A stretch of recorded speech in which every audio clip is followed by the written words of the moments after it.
I'm Nena with FiberSeal of San Antonio, and today I'm in one of my homeowners' homes, which is still under construction, by the way. And in her formal living room, we have a 14-foot tall ceilings with the original raw silk wall fabrics that was at least 20 or 30 years old.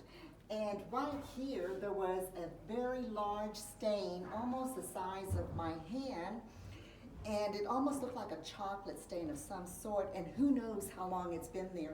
But as you can see, the end result, which is just faintly noticeable at this point. So to clean this raw silk wall coverings, what we did was we started from the top and we vacuumed, going with the grain of the fabric, which was horizontal in this case, and then we worked our way down. And then afterwards, what we did was we came back, and from 6 feet from the baseboards up, we fiber sealed all of this.